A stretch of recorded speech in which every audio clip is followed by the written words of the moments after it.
जितनी एकादशी के व्रत भीष्म पितामह ने करे वो दुनिया में किसी ने नहीं करे। गौ माता की गौशाला में भीष्म पितामह जाते थे। 26 एकादशी के नाम पर 26 गौशालाओं का स्मरण भीष्म पितामह करते थे। एक एक गाय का नाम एकादशी के नाम से रख रखा था। जिस दिन एकादशी रहती थी एक गौशाला में जाकर गौ माता के साथ गाय को भी फलार करते थे और खुद भी फलार करते थे। गौ माता की दिन भर सेवा करते थे। ये भीष्म पितामह ने गौ माता की एकादशी पर बहुत सेवा करी है। इसलिए आप चिंता मत करो। अर्जुन से कहो बाण छोड़ेगा। दुनिया के लोगों को लगेगा कि बाण भीष्म पितामह के शरीर में लगे हैं, पर भीष्म पितामह के शरीर में बाण नहीं लगे होंगे। भीष्म पितामह ने जितनी एकादशी के व्रत अपने जीवन में करे हैं वो सारी एकादशी भीष्म पितामह को हाथ में झेली पड़ी होगी। जितने दिन तक भीष्म पितामह मृत्यु लोक में रहेंगे उतने दिन तक एकादशी भीष्म पितामह को अपने हाथों पर झेल कर रखेगी। इसीलिए बार बार कथाओं में कहते हैं वल्लभ कुल की एकादशी करो भले बकरी जैसे चरो, पर एकादशी करो। जेब में मूंगफली का दाना सेक के रख लो, दिन भर भूख लगे दिन भर चरो, पर एकादशी करो। 25 बार चिप्स तल के खा जाओ। 4 इतने बड़े बड़े पपीते लियाओ, सुबह से लेकर रात तक खाते रहो, पर एकादशी करो। काम आती है। मृत्यु के समय पर वही एकादशी काम आएगी जो तुमने करी है। बाद में दी हुई एकादशी बड़े बेटे ने 4 दे दी, छोटी बहू ने 5 दे दी, पंडित जी ने कहा एकादशी दे दो बुजुर्गों को। इनने 3 दी, उनने 2 दी, उनने 5 दी, उनने 4 दी। जो मरा उसने एक भी नहीं करी, तो इनकी जरूरत पड़ी। अगर वो करके चले जाता तो ये बहुओं की एकादशी की जरूरत पड़ती क्या? करके जाना था ना एकादशी, करके नहीं गया। कई कई लोग कहते हैं गुरुजी हमसे व्रत नहीं बनता, तो हमने कहा हमने कौन करे कि व्रत करो, तुम तो दिन भर चरो, दिन भर चरो ना। फ्रिज पे रख दो मूंगफली का दाना सेक के, कूलर के ऊपर गुड़ रख दो 2 बट्टी, खिचड़ी बना के रख दो कमरे के अंदर, जहां से निकलो वहीं निपटाओ। के कौन की तुम भूखे रहो, तुम तो खुद चरो, पर एकादशी करो। अब हाथ पर झेली एकादशी। और अंत समय प्रभु आना पड़ेगा, वचन दिया तो निभाना पड़ेगा। भगवान ने निभाया। सूर्यास्त होने के पहले ही भीष्म पितामह बाणों की सैया पर पड़ गए। द्रौपदी जब भीष्म पितामह से मिलने गई, भगवान भीष्म पितामह मुस्कुरा कर बोले, देख तूने ट्यूब दबाया था तो निकला, आशीर्वाद निकला।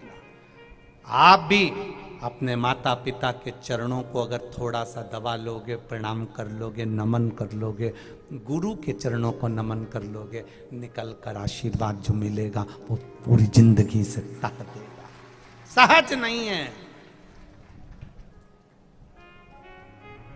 भजन करो, समझो।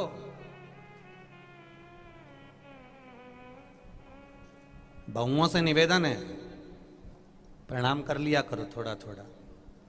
कोई कोई सास को अगर ज्यादा प्रणाम करोगी तो कभी ज्यादा खुश हो गई, कभी कभी ट्यूब ज्यादा भी निकल जाता है। तुम निकालना कम चाहती हो पर ज्यादा निकल जाता है। कभी कभी तुम्हारे ज्यादा पांव पड़ लिया तो सास का मन करेगी, नहीं तो निकाल के तुरंत हाथ में से अंगूठी चुपचाप रख ले। किसी से मत कहना, बड़ी के मत बताना, छोटी के मत बताना, मंजिली दर है। और ये भी इतनी चतुर, तुरंत साड़ी में बांध के और धर ली। और एक दिन कहीं करवा चौथ के दिन इन्हें पहन ली, और पहनते से फिर बड़ी बहू ने देख लिया, क्यों रे ये अंगूठी तो सास की दिखे, कहीं नहीं ट्यूब दबाया था, निकल के बाहर। ये तो बड़ी करी। भजन करोगे जितना जितना माता पिता गुरु शिक्षक का आदर करते चलो, सम्मान करते चलो, पिता का आदर करते चलो, सम्मान करते चलो, ये जिंदगी का एक आनंद तत्व है जो हमें प्राप्त होना चाहिए। किसी कोरोना महामारी में सबके बैंक में 50-50, 1-1 लाख, 2-2 लाख रुपए, ऐसा कोई नहीं जिसके बैंक में पैसा नहीं पड़ा था। पर कोरोना में बैंक भी नहीं खुले, पैसा जितना काम नहीं करा, कोरोना में उतनी दुआ काम कर गई जो तुम्हारे बुजुर्गों ने तुमको आशीर्वाद दिया।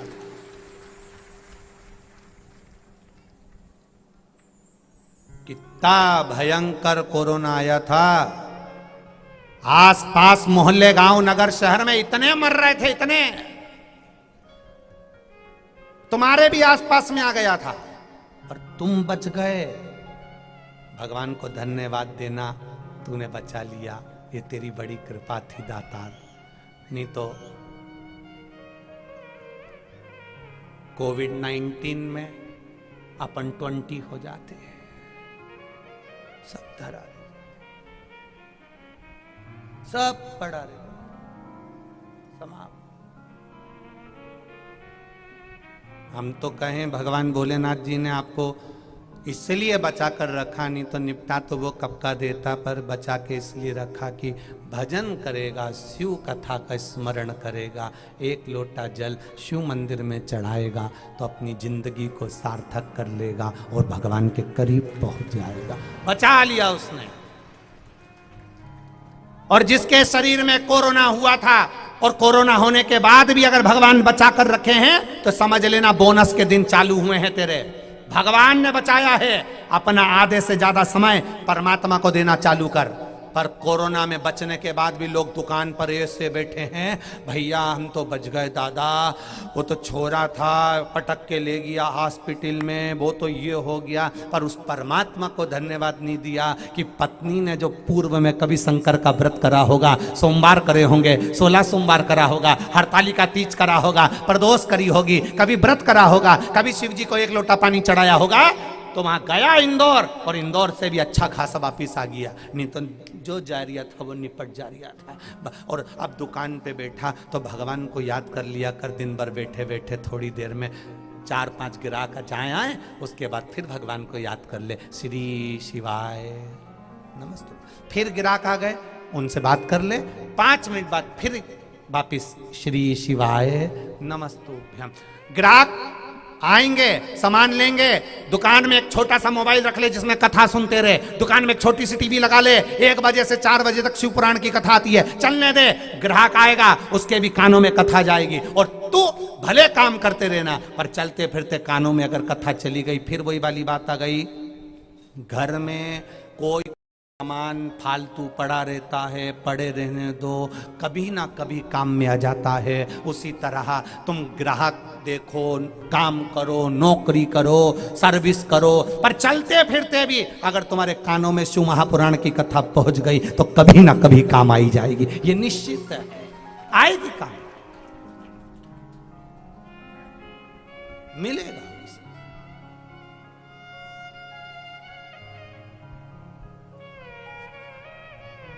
अरे कितने किस्मत वाले हो, जरा विचार करो। अभी तक ये जितने लोग यहां सेवा में लगे हुए हैं, जितने लोग सेवा में लगे हैं, आप अपने आप को धन्यवाद कहना कि कहीं हमारा पुण्य, हमारी पत्नी ने कभी शंकर जी को जल चढ़ाया होगा तो हमारा पुण्य सामने आ गया, हमें सेवा का मौका मिला। हमारे को भी नौकरी में ना जाने कहां कहां लगे रहते, पर 7 दिन कम से कम शंकर जी की कथा भी सुनी और शंकर जी की सेवा भी करी। बाकी की नौकरी तो होती रहती है, सेवा चलती रहती है। सेवा में लगाया तो उस परमात्मा ने, तुम्हारे पुण्य सामने आ गए, तुम्हारी पत्नी के पुण्य सामने आ गए, इसलिए शिव महापुराण में सेवा में 7 दिन उसने लगा लिया तुमको। तुम्हारी पत्नी भी धन्यवाद देगी कि नौकरी तो आपने बहुत करी, पर 7 दिन जो शिव पुराण की कथा में नौकरी करी है, सेवा करी है, वो खाली नहीं जाएगी, जरूर उस परमात्मा की कुछ कृपा होगी, इसलिए उसने अपनी सेवा में लगाया है। मेरे भोले तेरी सबसे बढ़िया है, सबसे खरी तेरे दरवाजे की चाबी, सबसे बढ़िया है, सबसे खरी मेरी किस्मत का जब गुल खिला, तब जा कर के ये दर मिला, मेरी किस्मत का जब गुल खिला, तब जा कर के ये दर मिला, मिल गई मुझको चौखट तेरी, सबसे बढ़िया है सबसे खरी, भोले बाबा तेरी नौकरी, सबसे बढ़िया है सबसे खरी।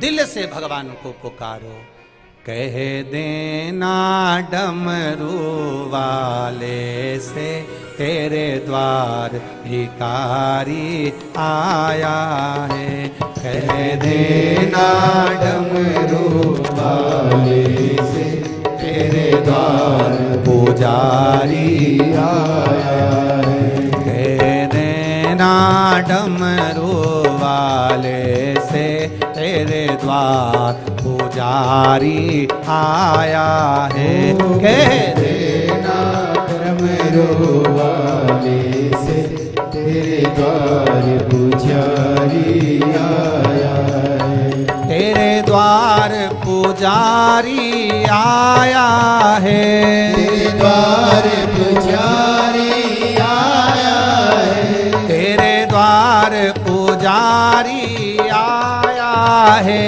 तेरे द्वार पुजारी आया है। ओ कह देना डमरू वाले से तेरे द्वार पुजारी आया है, कह देना डमरू वाले से तेरे द्वार पुजारी आया है। ओ कह देना डमरू वाले से तेरे द्वार पुजारी आया है, कह देना डमरू वाले से तेरे द्वार पुजारी आया है।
ना थाली है ना लोटा है, ना थाली है ना लोटा है, ना थाली है ना लोटा है, ना थाली है ना लोटा है।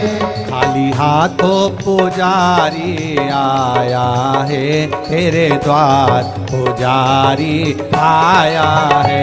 खाली हाथों पुजारी आया है तेरे द्वार, पुजारी आया है। ओ कह देना डमरू वाले से तेरे द्वार पुजारी आया है। कह देना डमरू वाले से तेरे द्वार पुजारी आया है। हरि बोल।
ना रोली है ना मोली है, ना रोली है ना मोली है, ना रोली है ना मोली है, ना रोली है ना मोली है। बस मन की माला लाया है तेरे द्वार पुजारी आया है।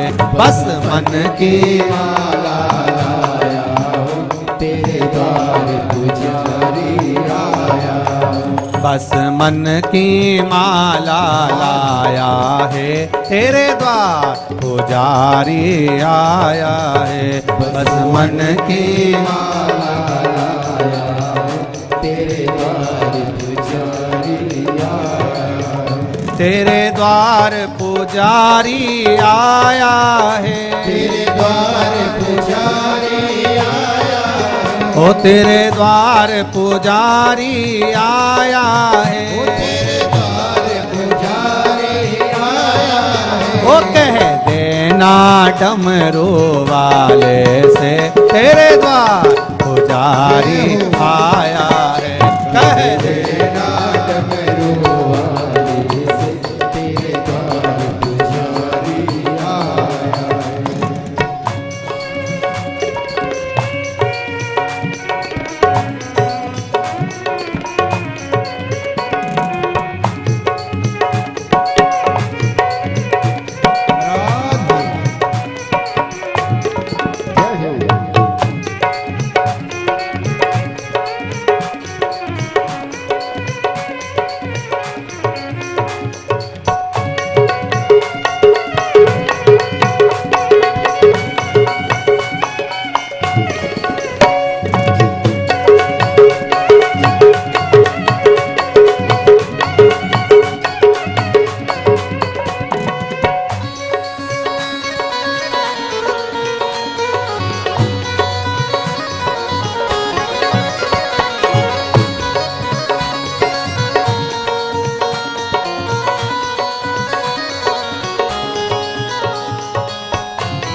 ना जूते पहना ना चप्पल पहना, ना जूते पहना ना चप्पल पहना, ना जूते पहना ना चप्पल पहना, जूते पहना ना चप्पल पहना। नंगे पैरों पुजारी आया है तेरे द्वार पुजारी आया है। नंगे पैरों पुजारी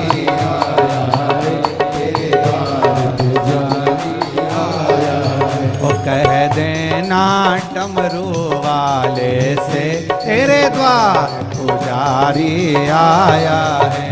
कह देना डमरू वाले से तेरे द्वार पुजारी आया है।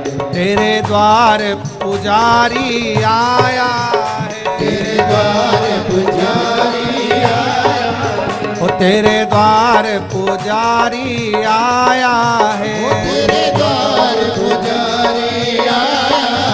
ओ तेरे द्वार पुजारी आया है। तेरे द्वार पुजारी आया है। ओ कह देना डमरू वाले से तेरे द्वार पुजारी आया है।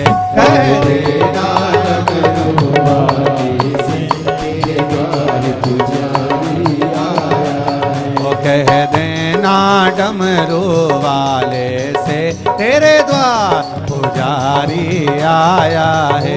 कह देना डमरू वाले से तेरे द्वार पुजारी आया है। ओ कह देना डमरू वाले से तेरे द्वार पुजारी आया है। कह देना डमरू वाले से तेरे द्वार पुजारी आया है। तेरे द्वार पुजारी आया है। तेरे द्वार पुजारी आया है।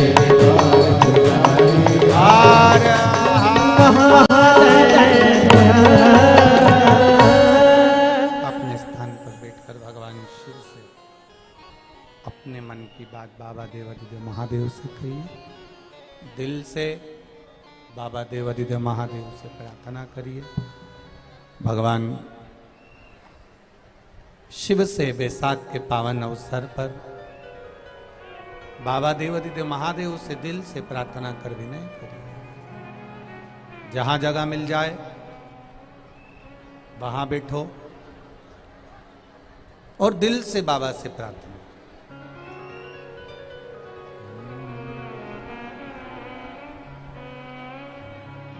श्री शिवाय नमस्तुभ्यं। श्री शिवाय नमस्तुभ्यं। श्री शिवाय नमस्तुभ्यं। श्री शिवाय नमस्तुभ्यं। श्री शिवाय नमस्तुभ्यं। भोला सब दुख काटो हमारा, ओ भोला सब दुख काटो हमारा। शिव शंकर जपूं तेरी माला, भोले बाबा जपूं तेरी माला। भोला सब दुख काटो हमारा, ओ भोला सब दुख काटो हमारा। वेश है मंगल मंगलकारी, वेश है मंगल मंगलकारी। शमशान वासी हमारा, शमशान वासी हमारा।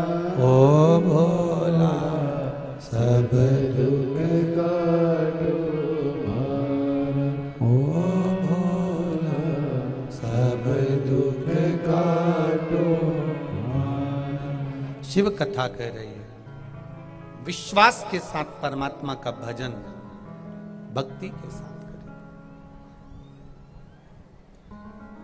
माता प्रसूति की बहन देवहूति जो कदर्म बाबा के साथ में बिहाई थी, जिनके घर में 9 कन्याओं का जन्म हो गया और विनय करी है कदर्म बाबा से एक पुत्र का जन्म हो और पुत्र महाज्ञानी हो।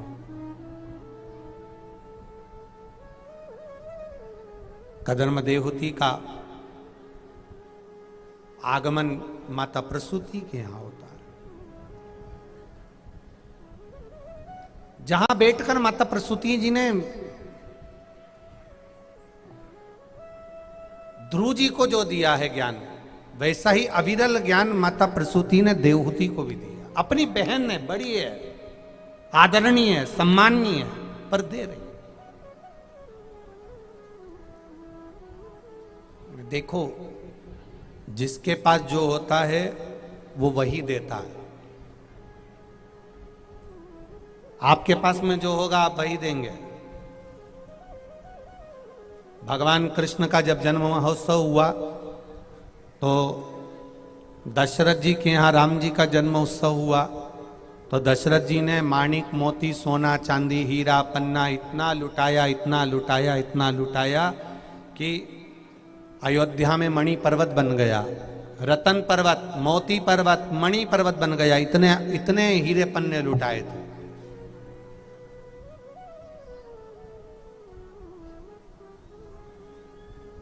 जिसके यहां जो होता है वो वही देता है। दशरथ जी के यहां पर मणि रतन हीरे मोती थे, उन्होंने वो लुटाए। राम जी के जन्मोत्सव पर, भगवान कृष्ण के जन्मोत्सव पर नंद बाबा ने गौएं लुटाई, क्योंकि नंद बाबा के पास में था क्या, 10 लाख गाय नंद बाबा जी के यहाँ थी, तो उन्होंने गौ माता को लुटाया, दी। ब्राह्मण साधु सन्यासी तपस्वी साधक उपासक जो आया उसको गाय दी।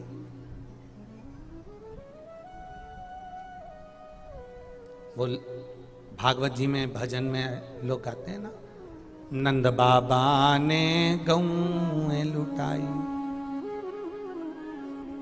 अरे रहा ना एक भी खाली, आज यशोदा की झोली भारी। नंद बाबा ने गौएं लुटाई, खूब लुटाई।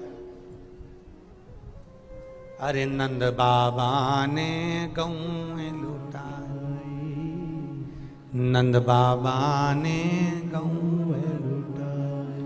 अरे रहा ना एक भी खाली, आज यशोदा की झोली भारी है। यशोदा मैया की झोली भरी तो नंद बाबा ने गौएं लुटाई। जिसके पास जो होगा वो लुटाएगा।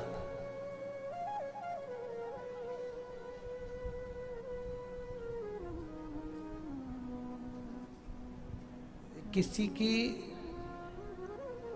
नमकीन की फैक्ट्री होती है तो वो नमकीन ज्यादा खिलाता है।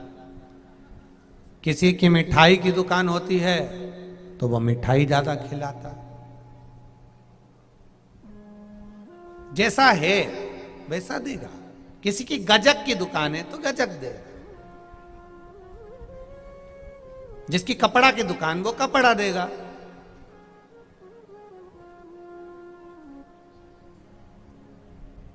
जिसके पास जो होता है वो देता है।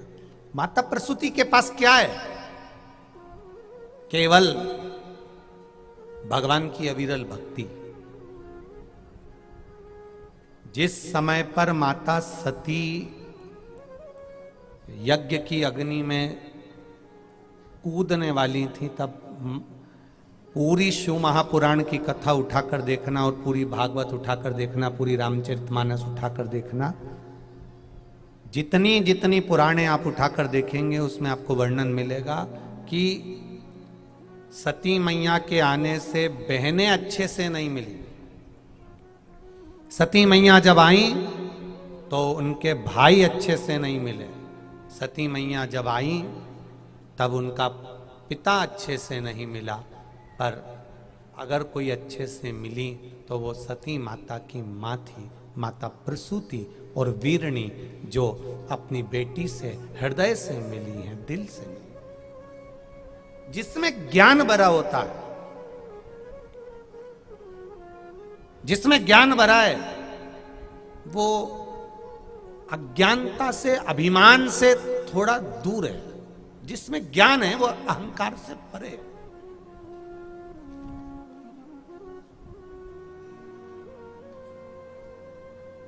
ये बहुत पत्र हैं। इन पत्रों में हम पत्र लेकर सीहोर नहीं जाते, यहीं रखे रहते। इन पत्रों में जिन जिन के हृदय के भाव हैं, किसी का लीवर, किसी का किडनी, किसी के शरीर में गठान, किसी का कैंसर, किसी के यहाँ संतान, ये सब इन पत्रों में, इन पत्रों में लिखा है, इन पत्रों में दिया है। शिव कृपा है, शिव करुणा है। जिसके पास जो होगा वो वही देगा। माता प्रसूति के पास में क्या था? केवल माता प्रसूति के पास में भक्ति थी, विश्वास था और भगवान के चरणों में दृढ़ता थी, भरोसा था, दृढ़ता थी। तो उनके पास जो भी आता, उनके पास जो भी निवेदन करने आता, उसको वो विश्वास ही देती थी। शिव महापुराण में आपको क्या मिलता है? विश्वास, भरोसा, दृढ़ता,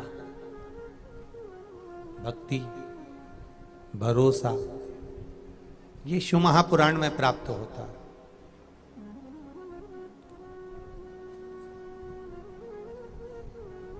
कई लोग कहते हैं कि गुरुजी शिव पुराण इतना भरोसा देती है, इतना विश्वास प्रकट करती है, इतनी दृढ़ता प्रकट करती है, इतना भरोसा प्रकट करती है, इतना विश्वास, इतना भरोसा, इतनी दृढ़ता कि कोई कहीं भटकता ही नहीं है, भटकता ही।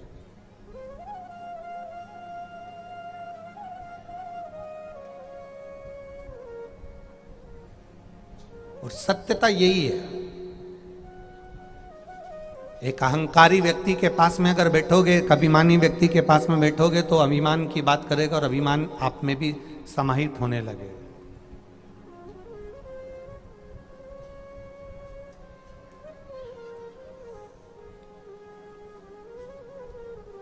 क्यों कहा जाता है कि परिवार में एकजुट होकर रहिए, एक साथ रहिए।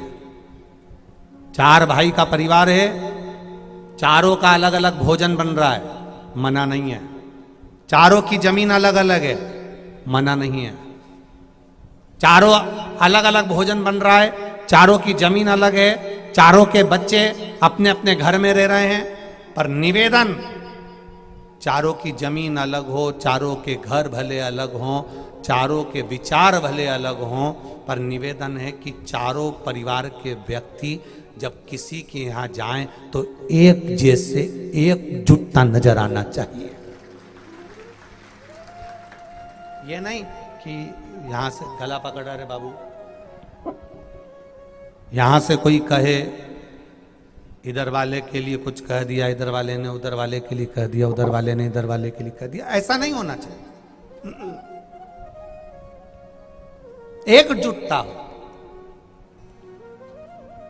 एक प्रैक्टिकल करके देखना, एकजुटता में कितना आनंद होता है। एक प्रैक्टिकल करिएगा, एकजुटता का आनंद देखिएगा कि एकजुटता का आनंद कितना होता है, एकजुटता का रसतत्व कितना होता है, एकजुटता का आनंद कितना होता है।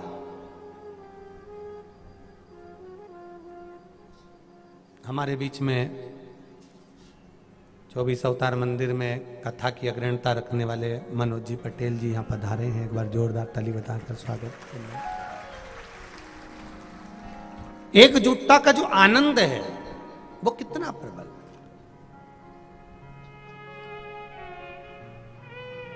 एक प्रैक्टिकल करना, एक पत्थर लो और किसी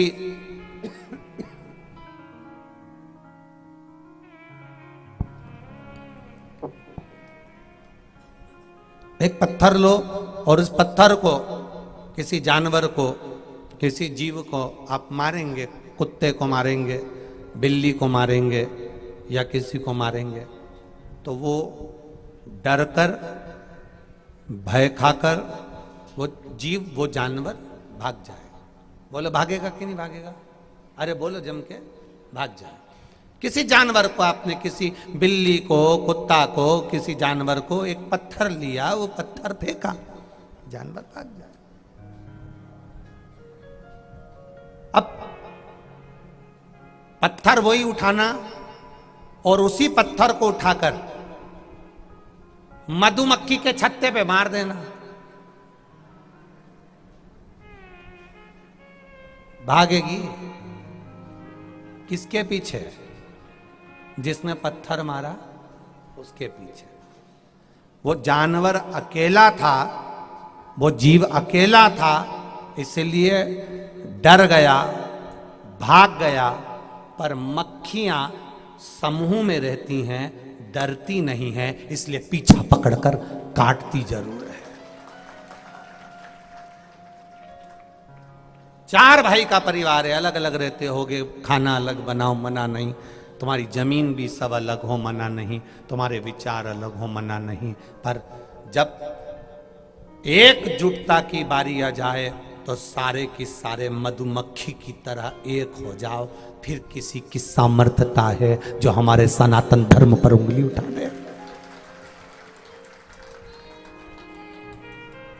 फिर किसकी सामर्थ्यता कि सनातन धर्म पर कोई उंगली उठा दे? एकजुट होइए।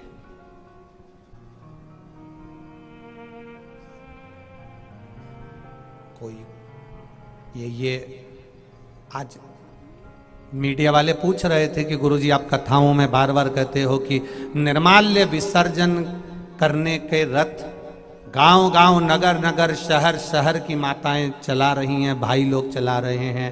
हफ्ते में एक बार निर्माल्य विसर्जन का रथ रविवार, सोमवार, मंगलवार, जो दिन आपके यहाँ पुड़ता है आप लेकर निकल रहे हैं और उसमें श्री शिवाय नमस्तुभ्यम ये मंत्र उसमें चल रहा है।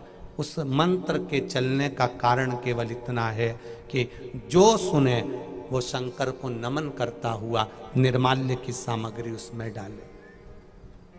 कोई कैलेंडर, शादी की पत्रिका, कोई अखबार में भगवान का फोटो, ये तुम्हारे पास में पड़े में रोड पर चलते चलते कई लोगों को हमने देखा है, जरा सा एक सोने का मोती पड़ा हुआ मिल जाता है जो झुककर उठा लेती हैं। 500 का नोट पड़ा मिल जाए तो झुककर उठा लेती हैं, कई लोग उठा लेते हैं। पर भगवान का फोटो अगर अखबार में या माचिस पर या अगरबत्ती के पुड़े पर जमीन पर पड़ा मिल जाए कोई नहीं उठाता।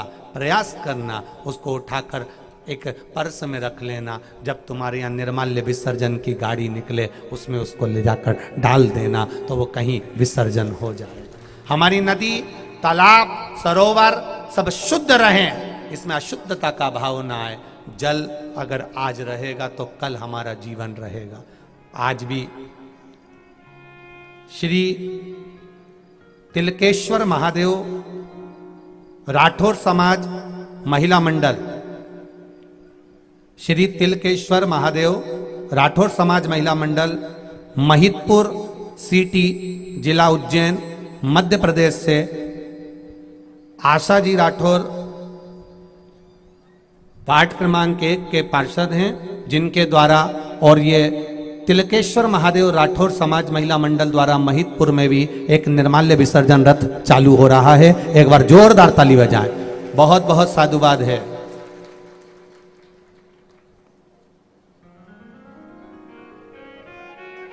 सदगुरु भक्ति स्वरूपा महिला मंडल देपालपुर द्वारा भी आज 19 तारीख से एक निर्माल्य विसर्जन रथ प्रारंभ हुआ है। एक बार जोरदार ताली बजाएं। सदगुरु भक्ति स्वरूपा महिला मंडल देपालपुर द्वारा बहुत बहुत साधुवाद। एक बार जोरदार ताली बजाएं। जिन जिन के क्षेत्र में नदी, कुआं, बावड़ी, सरोवर, तालाब की शुद्धता के लिए और भगवान के फोटो, भगवान के चित्र, भगवान की मूर्तियां लोग जो मिट्टी के इधर उधर पेड़ों के नीचे यहाँ वहाँ नदियों में यहाँ वहाँ डालते रहते हैं, उस पवित्रता का ध्यान रखते हुए हमारे सनातन धर्म को लोग लात में ना आए, हमारे देवी देवताओं को कोई इधर उधर ना पटके, उसके लिए जो निर्माल्य विसर्जन रथ चल रहा है, आप सबसे निवेदन है अपने अपने क्षेत्रों में वो रथ अवश्य चलाएं, जिससे हमारे क्षेत्र में भी हमारे सनातन धर्म की रक्षा हो और हमारा सनातन धर्म आनंदित हो। नदियाँ, तालाब, सरोवर स्वच्छ हों, जिसमें हम कभी स्नान करने के लिए जावें तो हमको पवित्रता का दर्शन हो। हमारे नदी तालाब ही नहीं बचेंगे तो हम क्या पूजन किसकी करेंगे, कैसे स्नान करेंगे, कैसे आराधना करेंगे, कैसे नदी का जल हम शिव जी को समर्पित करेंगे।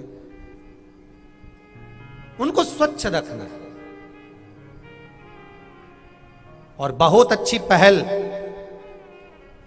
मेरी माताओं ने जो करी है, महिला मंडल उन जो कर रही हैं उनको बहुत बहुत साधुवाद है। देवाधिदेव महादेव की कृपा बनी रहे। देपालपुर की इस धरा से आपको बहुत बहुत बधाई है, बहुत बधाई। आपका जीवन सार्थक हो जो आपने पहल करी।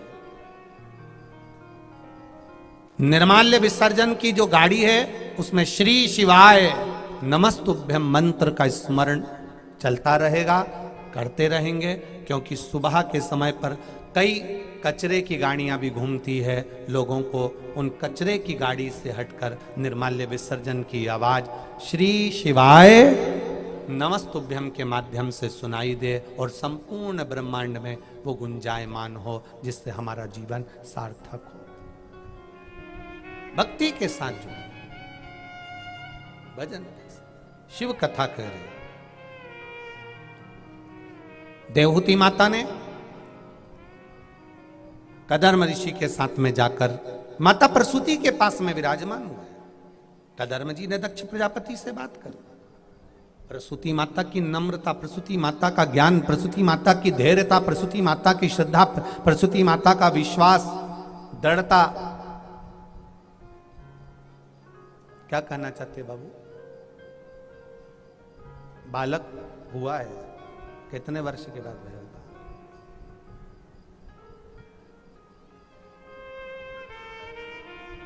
लाओ लाओ जल्दी लाओ, लाओ जल्दी।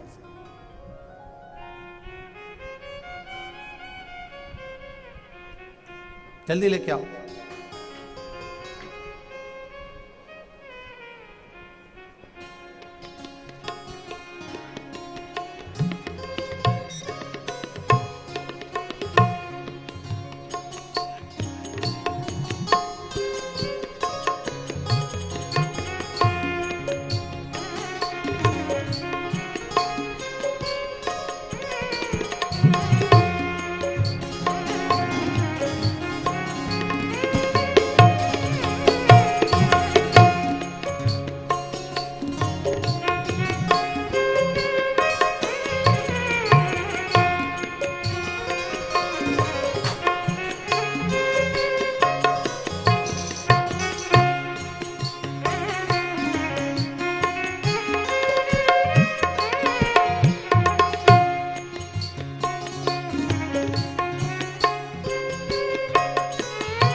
बारह वर्ष के बाद ये बालक हुआ है। एक बार जोरदार ताली बजाएं।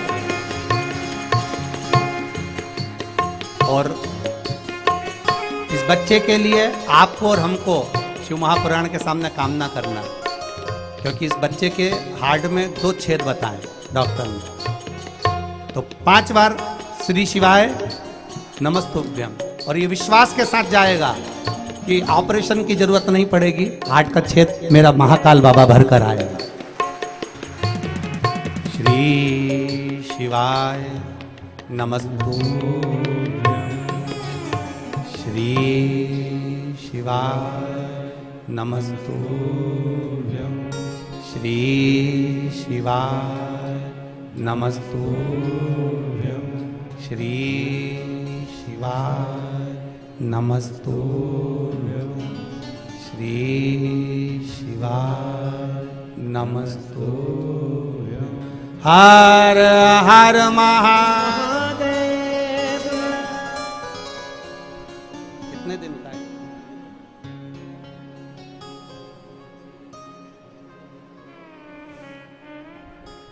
2 महीने का है।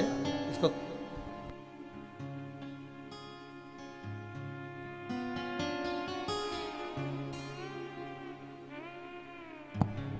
हर हर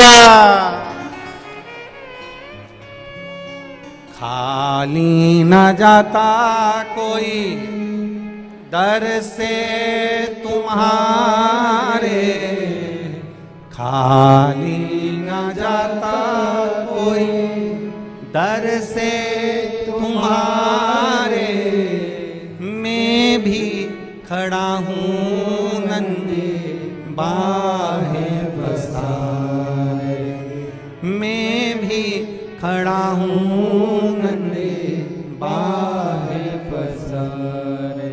अपने हृदय से लगा लो गिरा जा रहा हूँ, उठा लो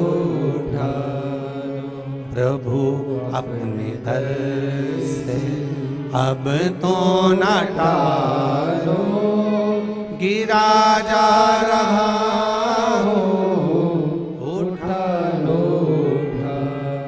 माता प्रसूति की श्रद्धा, माता प्रसूति का विश्वास, माता प्रसूति की दृढ़ता इतनी प्रबल थी, पिता अच्छे से नहीं मिले, बहनें अच्छे से नहीं मिली,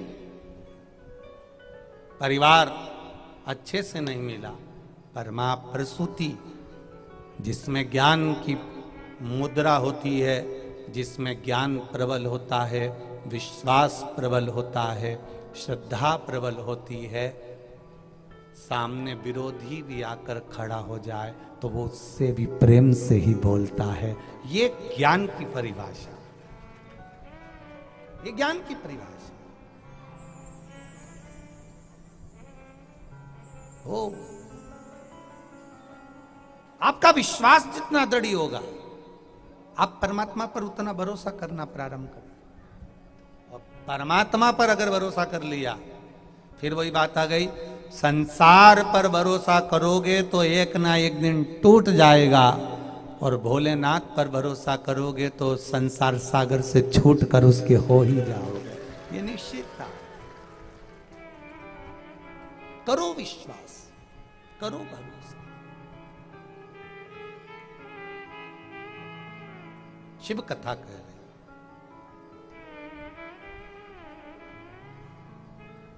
सती मैया ने जब अग्नि में कूद रही थी, माता प्रसूति ने उनको कहा, सती क्यों अग्नि में कूद रही है तू? सती कहती हैं, मां इस शरीर पिता का दिया हुआ है, इस शरीर को मैं महादेव के सामने लेकर नहीं जाऊंगी, महादेव के सामने, क्योंकि पिता बेर रखते हैं, और पिता अगर बेर रखें और मैं ये शरीर लेकर महादेव के सामने जाऊंगी तो द्रोही तो कहलाऊंगी ना। इस शरीर को लेकर नहीं जाऊंगी मैं, इसलिए मैं त्याग रही हूं। कई लोगों ने प्रश्न खड़े कर दिए कि मां प्रसूति इतनी ज्ञान की मुद्रा थी, विश्वास की मुद्रा थी, माता प्रसूति इतनी भगवान पर विश्वास करने वाली थी, और उसके सामने बेटी अग्नि में कूद रही है, अग्नि में। तो बहुत ध्यान से सुनना स्कंद पुराण का संवाद, बहुत ध्यान से सुनिएगा स्कंद पुराण का संवाद, जिसमें माता प्रसूति का चरित्र वर्णन किया। और उस सती मैया ने जब अग्नि में कूद रही हैं, तब माता प्रसूति उनको 5 बातें कह रही, 5 बातें माता प्रसूति ने कही। पहला, सुनो सती, विषम परिस्थिति में भी मुस्कुराते रहना चाहिए।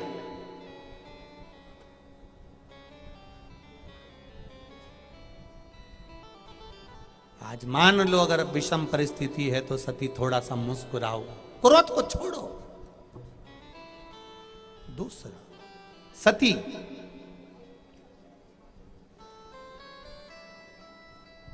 पति के घर में रहो तो पिता की कोई चर्चा, पिता के घर का कोई संवाद, पिता के घर के कोई विचार, पिता के घर की कोई बात पति के घर नहीं होना चाहिए। और सती पिता के घर में रहो तो तुम्हारा वैभव, तुम्हारी सत्ता, तुम्हारा दृढ़ता, तुम्हारा आनंद कितना है वो तुम्हारे अनुकूल रखी।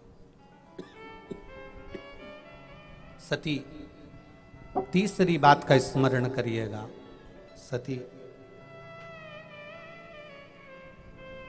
मान लो जीवन में अगर दुख सम्मुख में आकर खड़ा हो जाए, अगर जीवन में दुख हमारे सम्मुख में आकर खड़ा हो जाए, तो सती, जीवन में ऐसा कोई मनुष्य नहीं है जिसके जीवन में दुख नहीं आएगा, दुख सबके जीवन में आएगा, सबके जीवन में दुख आएगा।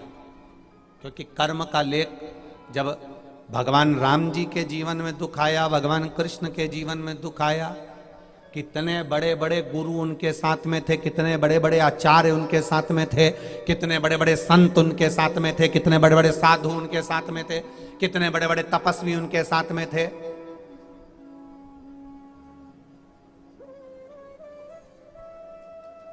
जीवन में दुख आएगा। राम जी के जीवन में दुख आया, भगवान कृष्ण के जीवन में दुख आया। कर्म का लिखा मनुष्य को भोगना है, आएगा दुख, पर उस दुख में भगवान को याद किया जाए कि परिवार को याद किया जाए। दुख आता है तब लोग परिवार का द्वार द्वार भटकते हैं, काका जी हमारा काम करा दो, काकी जी हमारा काम करा दो, भैया जी तुम कह दो, एक बार माँ फोन कर दो, एक बार ऐसा बोल दो। दुनिया के लोगों के हाथ जोड़ते हैं, दुनिया के लोगों के पांव पड़ते हैं। प्रसूति अपनी सती पुत्री को तीसरे नंबर के संवाद में कहती है कि ध्यान रखना सती, दुनिया के हाथ पैर जोड़ने से अच्छा है एक बार उस परमात्मा के हाथ पैर जोड़कर देख लेना, कार्य सफल हो जाए। परमात्मा के हाथ पर जोड़ो।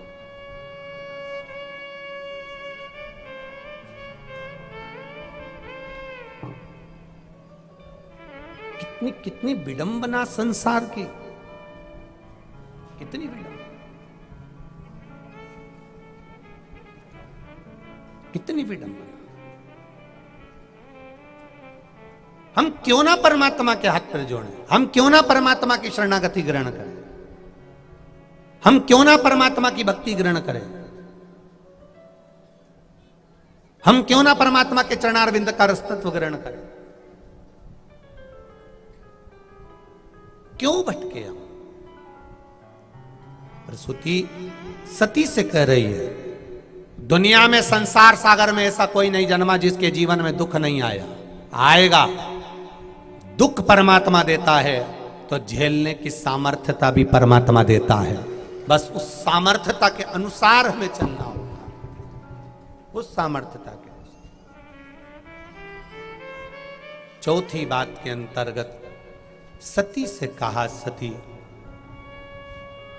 इस चित्त को, इस मन को अंत घड़ी में परमात्मा में विलीन कर लेना चाहिए। और पांचवी बात कही, सती अगर सच्चा विश्वास है, सच्चा भरोसा है, सच्ची दृढ़ता है, सच्ची दृढ़ता, सच्चा भरोसा और सच्चा विश्वास है तो परमात्मा खुद आकर गोदी में झेल लेता है। होती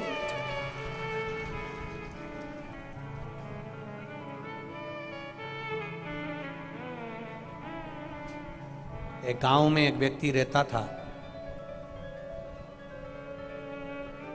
थोड़ा सा विचित्र था। एक गांव में एक व्यक्ति रह रहा है, वो बड़ा विचित्र है, बड़ा विचित्र। वो मंदिर नहीं जाता, भगवान के भजन में कथा में भले नहीं जाता, पर उसकी एक विचित्रता थी, एक विचित्रता उसकी थी। वो विचित्रता क्या थी? मदिरा की दुकान पर जाता, मदिरा की बोतल खरीदता, घर लाता, नाली में बहा देता। वेश्यालय जाता, वेश्यालय की स्त्री को घर लाता, रात भर रखता, सवेरे छोड़ देता। उसकी पत्नी कहती, ऐसा क्यों करते हो, दुनिया के लोग तुम्हें गालियां देते हैं, मदिरा पीता है, ये वेश्यावृत्ति करता, वेश्या को लेकर आता है, वेश्यावृत्ति करता। पति ने अपनी पत्नी से कहा, तूने कभी मुझे मदिरा पीते देखा? नहीं। कभी वेश्यावृत्ति करते देखा? नहीं। तो तुम ऐसा क्यों करते हो? पति ने कहा, अगर मदिरा की बोतल को लाकर मैंने नाली में ढोल दिया, कम से कम 4 लोग वो मदिरा पीते, उनका जीवन नाश होता, कम से कम वो पानी में, नाली में तो चली गई। उस वेश्या के साथ ना जाने कितने लोग गलत कर्म करते, मैंने उस कन्या को बचा तो लिया। और सुन, पत्नी से पति कहता है, दुनिया की निगाह में मैं भले बुरा हूं, पर मेरा विश्वास कहता है जिस दिन मैं मरूंगा ना, राजा मुझे गोदी में उठाकर लेकर आएगा, ये मेरा विश्वास कहता है। वो मर गया, नाली में गिर गया, खड्डे में गिरकर मर गया, कोई नहीं उसको उठाया, पड़ा था, शव पड़ा था। राजा घूमते हुए निकल रहा था, राजा ने गांव वालों से कहा, ये मरा हुआ पड़ा है, इसको उठाते क्यों नहीं हो?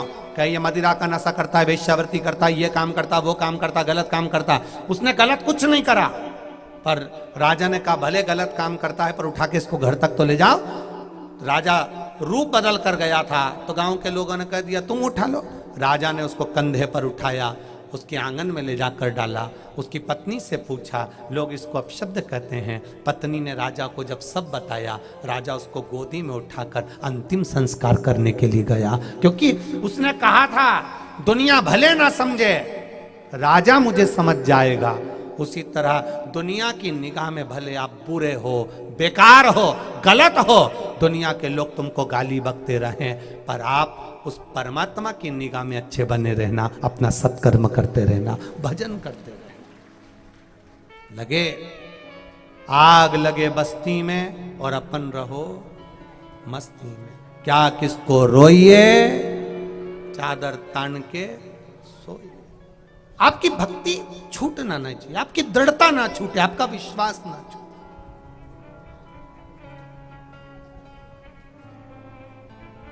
करो भक्ति उसकी, करो विश्वास उसका। शिव कथा कह रहे, प्रसूति को 5 ज्ञान की बातें कही और प्रसूति से कह दिया अगर तुम्हारा विश्वास पक्का है तो परमात्मा गोदी में झेलेंगे। अग्नि में कूद गई और आखिरी में हुआ वही, सती के शव को मेरे महादेव ने कंधे पर धारण कर कर तांडव किया।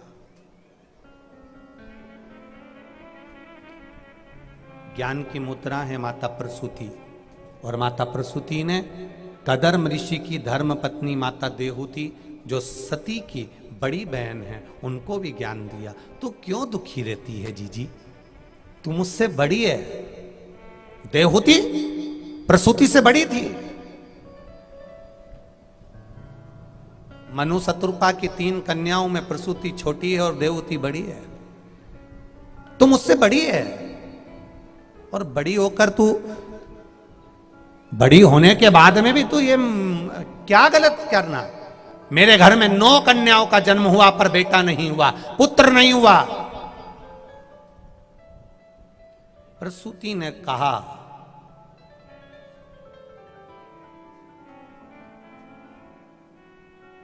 घर में अगर 100 बेटे भी जन्म ले लें और एक बेटी भी जन्म ले लेना तो वो 100 बेटे के बराबर एक बेटी होती है।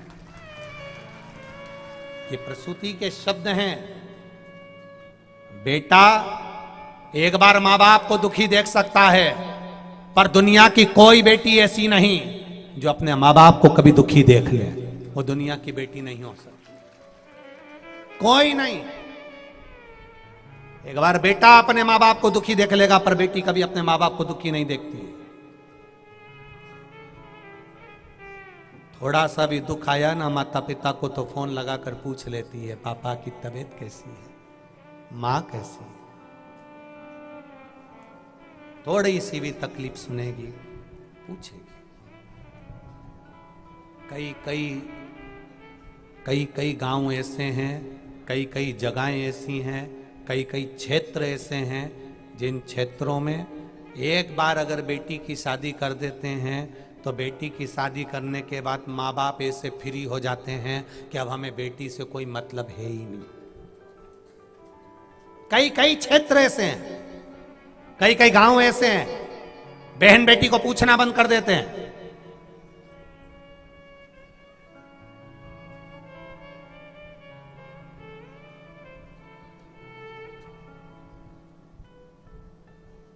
एक बार ब्याह कर गई, पूछना बंद हो गया।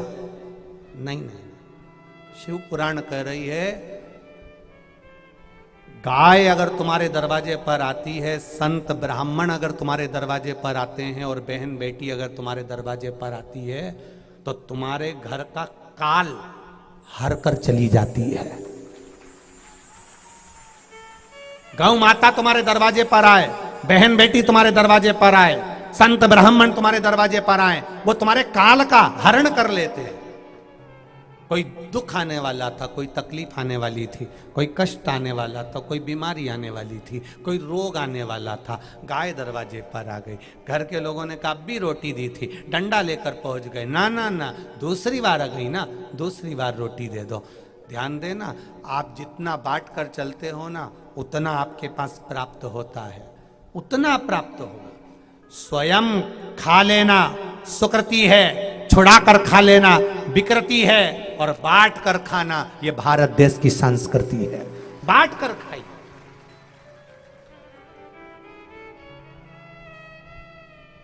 छुड़ा कर नहीं खाना।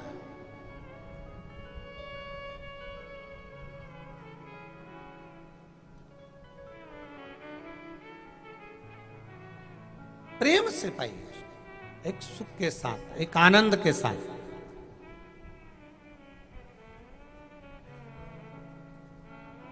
शिव महापुराण की कथा वर्णन कर रही है। देवहूति माता ने, प्रसूति छोटी है, देवहूति माँ उसके पास में जाकर कह रही हैं कि मेरे घर में 9 कन्याओं का जन्म हुआ, एक भी बेटा नहीं है, बेटे का जन्म हो। तो प्रसूति ने कहा देवहूति तेरे घर में 9 कन्या जन्मी कोई बात नहीं, मेरे घर में तो 84 कन्याओं का जन्म हुआ है। कितनी कन्या? 84। और जितना बेटों ने नाम रोशन नहीं करा, उससे ज्यादा वो 84 कन्याओं ने नाम रोशन कर दिया। 84 कन्या दक्ष प्रजापति के यहां पर आई हैं।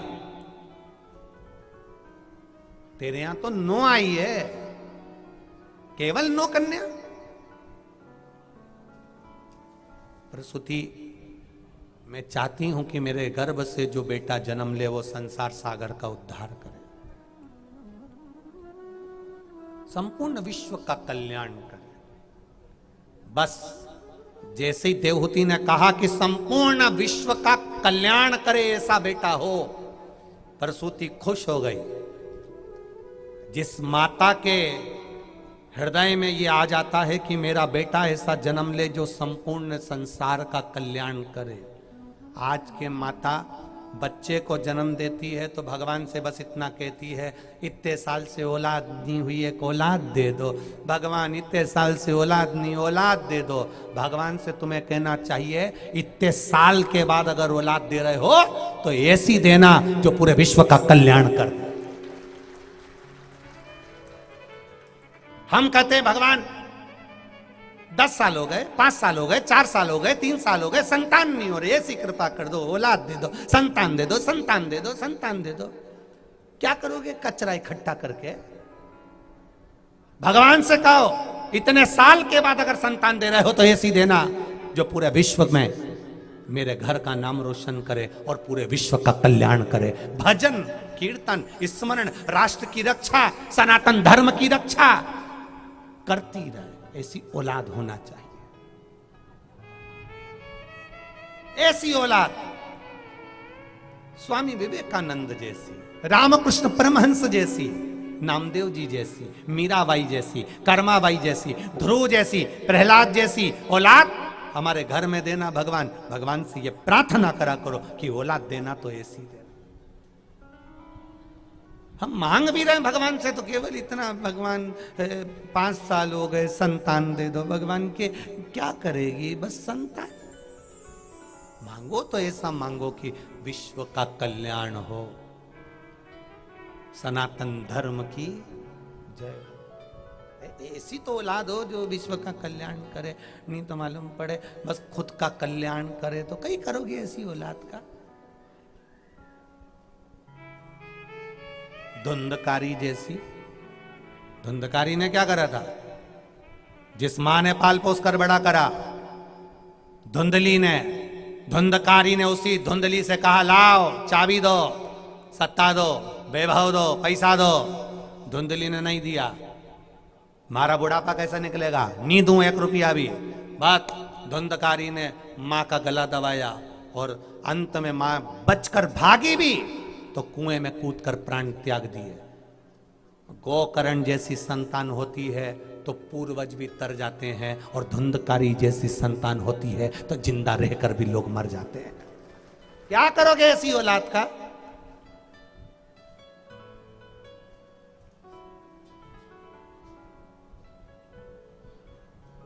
क्या क्या वो दिल्ली में सुधांशु जी महाराज, उनके आश्रम में एक महिला रहती है जिसने गाना लिखा था अपने बेटे के लिए। वो गाने की लाइन थी जो टीवी पर चलती थी, मेरा चंदा है तू, मेरा सूरज है तू, तू मेरी आंखों का। वो महाराज जी के आश्रम में रह रही है, जिसने अपने बेटे से इतना प्रेम करा था, इतना प्रेम करा था, इतना प्रेम करा था कि बेटे के बिना एक क्षण नहीं रह पाती थी। लाखों रुपए लगाए, बेटे की शादी कर दी, घर में जगदम्बा आ गई। इतना प्रेम बढ़ गया जगदम्बा से, इतना प्रेम बढ़ गया पत्नी से कि मां की और पत्नी की थोड़ी सी लोका झोंकी हुई। पिता तो थे नहीं, मां ने पाल पोस कर बड़ा करा था, बच्चे का ब्याह करा था, धक्के खाते खाते जिंदगी निकालकर बेटे को अच्छे पद पर बिठाया था। पत्नी आई जरा सी लोका जो की हुई और माँ को गाड़ी में बिठा के ले गया। एक सुनसान जंगल में माँ को छोड़कर दोनों पति पत्नी निकल गए। फिर वो बूढ़ी माँ रोते रोते एक आश्रम में पहुंच गई और आज तक ले रही है। जिसने गाना गाया, मेरा चंदा है तू, मेरा सूरज है तू, क्या करोगे ऐसे औलाद का? धुंधकारी जैसी।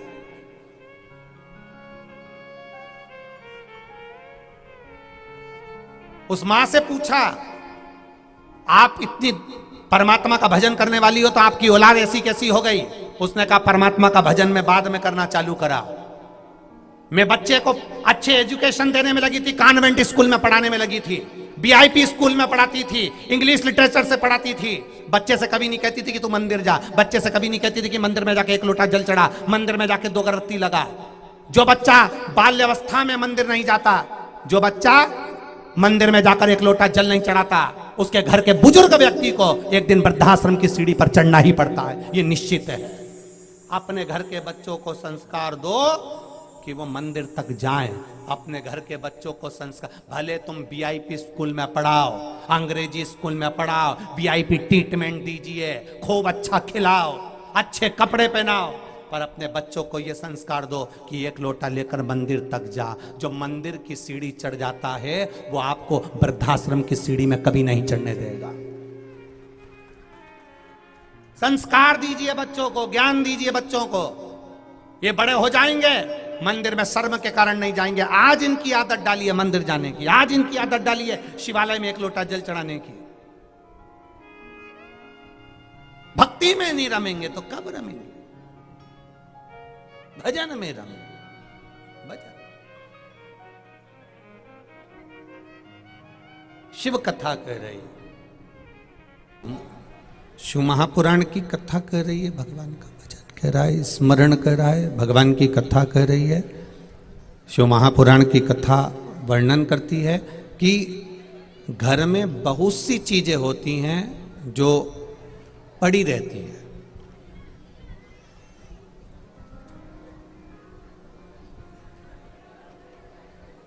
ऐसी कई चीजें हमारे घर में हैं जो पड़ी हुई है, जब जरूरत होता है तब उसको ढूंढा जाता है।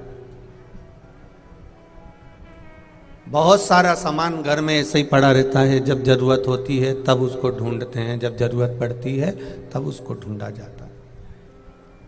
बहुत सारी सामग्री, केवल हमारे घर की बात नहीं चल रही, आपके घर में भी बहुत सारा सामान, तुम्हारे घर में भी ऐसा ही पड़ा रहता है। जब उसकी जरूरत होती है तब उसको ढूंढा जाता है, और ढूंढा जाता है फिर प्रयोग किया जाता है। घर में जैसे बहुत सारी सामग्री वैसे ही पड़ी रहती है।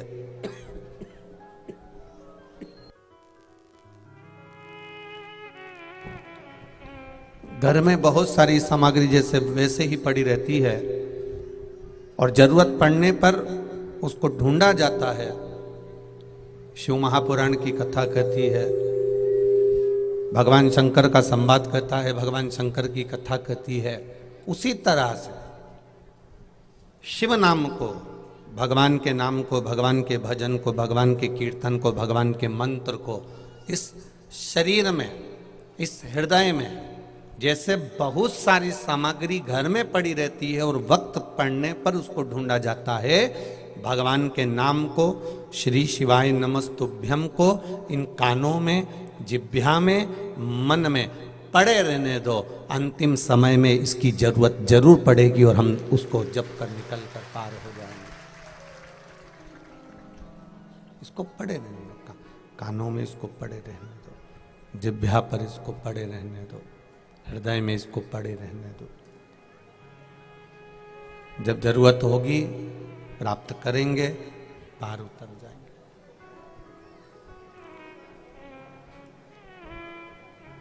आएगा समय जिस समय पर संसार के लोग साथ छोड़ देंगे, परिवार के लोग साथ छोड़ देंगे, कुटुंब कबीले के लोग साथ छोड़ देंगे, सब साथ छोड़कर चले जाएंगे।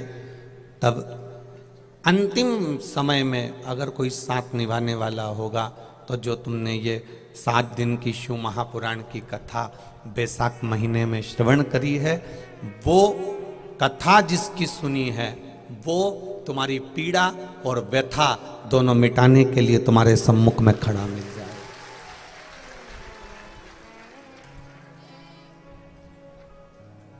आपने जिसकी गुलामी करी, आपने जिसका भजन किया, आप जिसके मंदिर तक गए, घर में वस्तु पड़ी है, पड़े रहने दो, वक्त पड़ने पर उसे ढूंढ लिया जाएगा और प्रयोग में ले लिया जाएगा।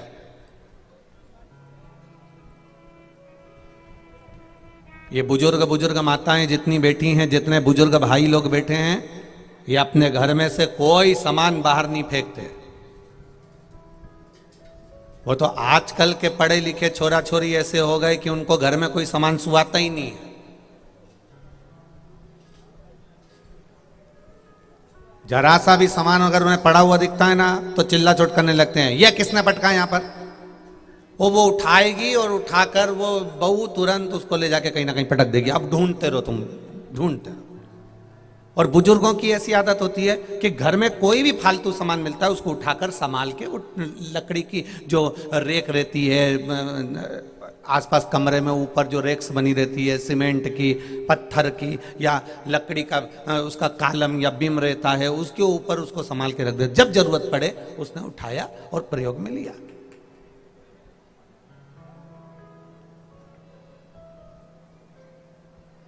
बुजुर्ग, घर का बूढ़े से बूढ़ा आदमी कोई भी सामान उसको बाहर फेंकता ही नहीं है।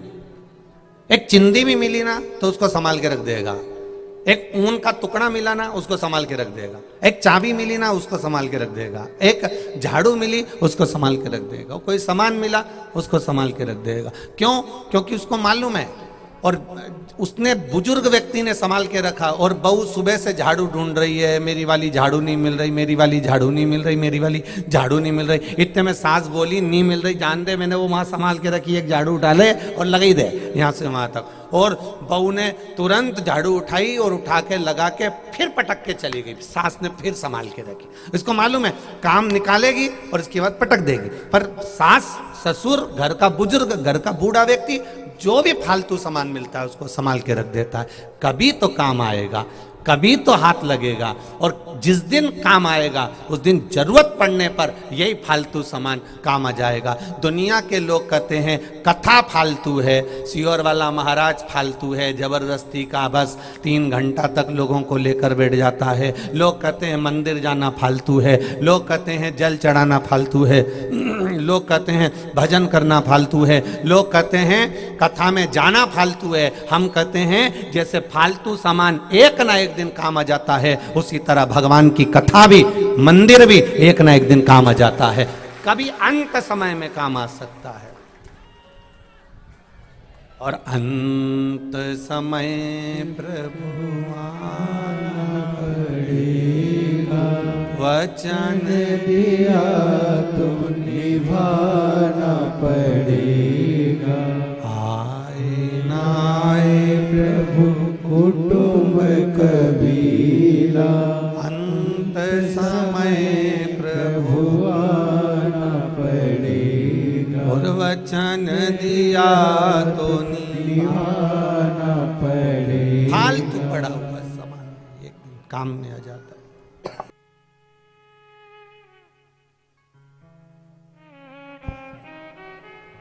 राम जी जय हो आपकी।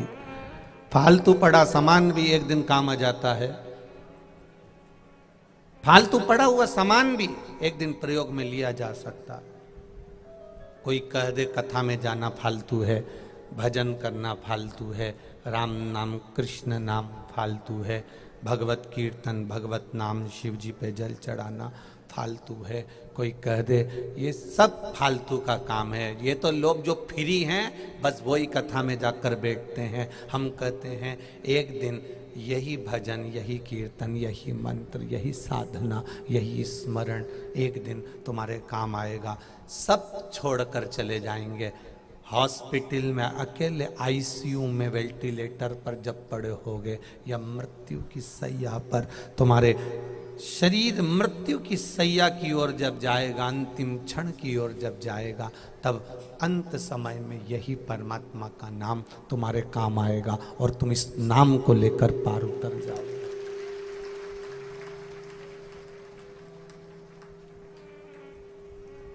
तुम इस नाम को लेकर पार उतर जाओगे, ये निश्चित है।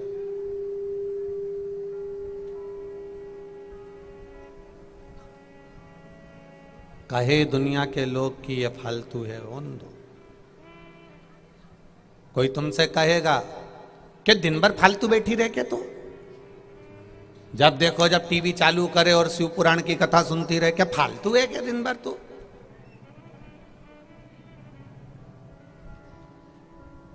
तेरे पास और कोई काम नहीं है क्या? दिन भर वो शिव पुराण की कथा, बस 1 बजे आई नहीं, टीवी खोल के बैठी नहीं, रात को भी सोते सोते मोबाइल पे शिव पुराण की कथा। कहीं फालतू है क्या तू? कोई कामकाज नहीं है क्या तेरे पास में? तो इतने में तुम भी कह सकती हो, बताओ कौन सा काम करूं? छोरा छोरी स्कूल चले गए, सबका टिफिन बना दिया, झाड़ू लगा दी, बर्तन मांज दिया, सारा काम कर दिया। अब दिन में अगर सारी जिंदगी तुम्हारे लिए, 24 घंटा तुम्हारे लिए है, तुम्हारे बच्चों के लिए, तुम्हारे लिए, तुम्हारे घर के लिए, परिवार के लिए, 24 घंटा ये शरीर पूरा तुम्हारे लिए है। 24 घंटे में से मात्र 3 घंटा मैं भगवान का भजन करती हूं, उसके लिए। और जिसको 24 घंटा शरीर दिया, 24 घंटे परिवार वालों को शरीर दिया, 24 घंटे परिवार वालों को समय दिया, 24 घंटा परिवार वालों को समय देती रही, झाड़ू बर्तन भांडा सा काम काज, बच्चे ये वो दुनिया का काम 24 घंटे करती रही, और भगवान को केवल 3 घंटा, 2 घंटा, 2.5 घंटा, या मंदिर जाने में लगा 15 मिनट, 10 मिनट, 5 मिनट, परमात्मा को 5 मिनट दिया, परिवार को 24 घंटा दिया। अब मृत्यु के समय पर अंदाजा लगा कर बैठना, जिनको 24 घंटा दिया वो हॉस्पिटल में कमरे के बाहर मिलेंगे, और जिसको 5 मिनट दिया वो मंदिर छोड़कर तेरे कमरे के पास मिलेगा, तेरे पास में खड़ा मिलेगा। वो महामृत्युंजय, वो काल अधिपति, महाकाल राजा तेरे नजदीक में खड़ा मिलेगा। और कभी कभी तुम आजमा कर देखना, आप में से कई माताएं, कई भाई ऐसे होंगे, कई बच्चे ऐसे होंगे, उनको लगता होगा कि मेरे साथ जब मेरा दुख का समय आता है तो कोई ना कोई मेरे पास में आकर खड़ा हो जाता है। वो कोई दूसरा नहीं होता, वो कालाधिपति महाकाल राजा, वो कालाधिपति मेरा महाकाल है, जो समय पर आकर तुम्हारे पास में खड़ा हो जाता है।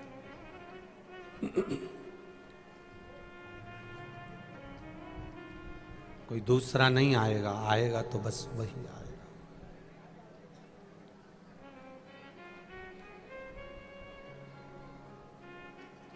और देख लिया संसार हमने, देख लिया सब मतलब के यार हमने, देख लिया झूठे नाते, झूठे रिश्ते, झूठे नाते, झूठे रिश्ते, अरे झूठा है संसार हमने, देख लिया अरे सब मतलब के यार हमने, देख लिया झूठा है संसार हमने, देख लिया।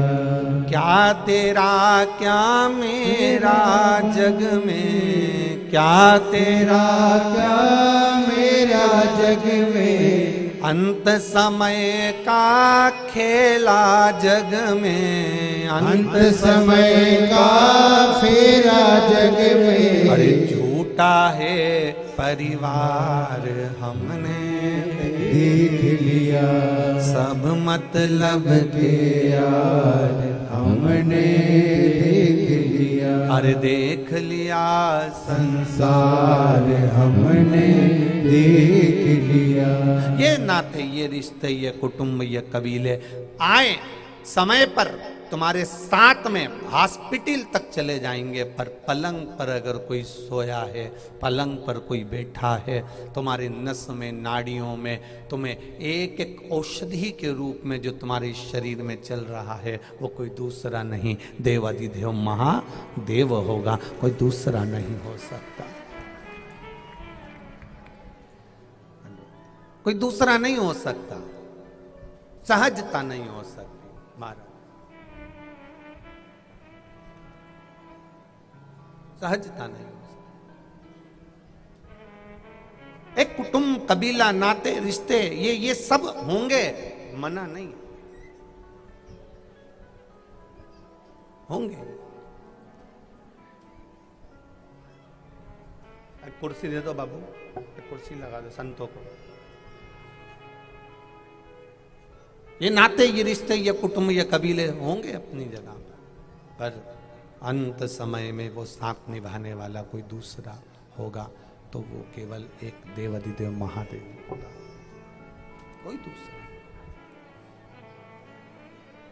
एक बात अपने जीवन में उतारिएगा बड़े ध्यान से।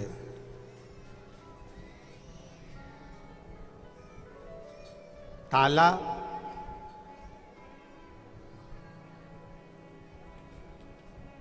बहुत दिन तक बंद रहता है और उसमें चाबी नहीं लगाई जाती तो ताले में जंग आ जाती। ए देपालपुर की जीजियों, सही है कि गलत है? ताला बहुत दिन तक मत खोलिए, चाबी मत लगाइए तो ताले में जंग आ जाती है। हवा पानी लग जाता है, ताले में जंग आ गई, ताले में जंग लग गई।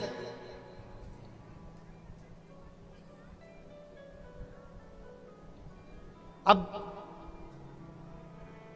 4 साल बाद तुम ताला खोल रहे हो और उसमें चाबी लगा रहे, चाबी तुम्हारे पास में है, उसी की चाबी हो, चाबी है तुम्हारे पास में। ऐसा नहीं कि चाबी नहीं, चाबी है।